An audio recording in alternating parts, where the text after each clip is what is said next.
Sean, the concert series happened here in McEwen Park for several years, and business owners say that added some legitimacy to these events.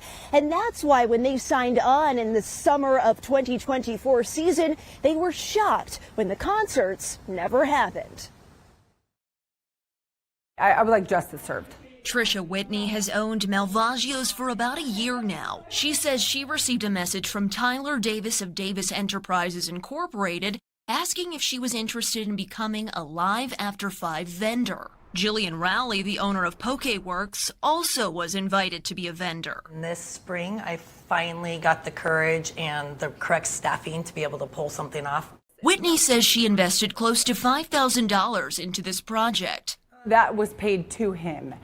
So I had planned for staffing, we had ordered product, had declined other catering opportunities. So the potential loss of revenue is significant because who really knows what that monetary value is. Rowley tells me she paid $2,500 to Davis, but spent over $25,000 towards a trailer for the event. The concert series was supposed to kick off in June. Rowley, Whitney, and Nick Leonard, the owner of Fine Brood, who also says he spent approximately $5,000 to be a vendor, each became worried when Davis pushed back the start date. June rolled around, the first couple events didn't happen.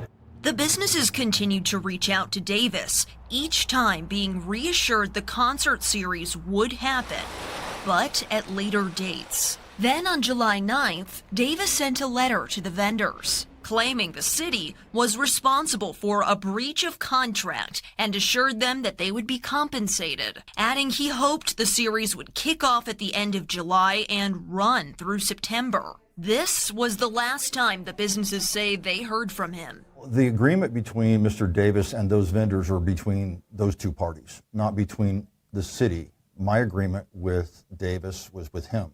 For the most recent contract, Coeur d'Alene Parks and Rec says their term of agreement with Davis Enterprises started on March 21st of 2023 and was set to run through the summer of 2027.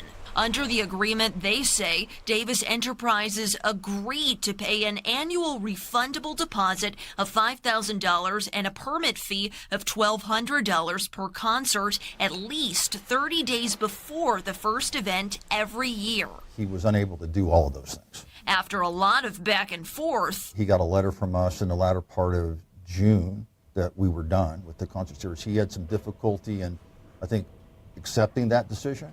It's a really good event. I took all of this to Tyler Davis himself. There's a clause in our contract where they wanted us to pay our fees, in advance, 30 days in advance. We've always paid our deposit in advance. We've never paid the full season in advance, even last year. And for the businesses, They feel that they were scammed out of thousands of dollars. I don't blame them, and I feel absolutely horrible about that. Unfortunately, it's out of our hands at the moment. Our intent was to run the season last year, and unfortunately, by the city pulling the plug on that, it's really kind of put a wrench into that. he tells me he hopes to reimburse the businesses. According to Idaho state records, the company, formed in April of 2013, was dissolved in July of this year. Davis says he hasn't said anything to the vendor since the summer on the advice of his legal counsel, adding he's considering pursuing legal action against the city, all while the businesses, who have yet to be reimbursed, are considering suing him. Unfortunately, it's very difficult to try and go after someone financially if they don't have anything. The city says they have not contacted the businesses. I guess be careful who you get in business with. This lack of communication causing much irritation to the owners, who are just seeking accountability. Hopefully that this doesn't happen again. And I believe that you cannot steal from small businesses. Now, and Steffi, the businesses say they are doubtful that they will get paid if that money was paid to Davis. Where is it tonight?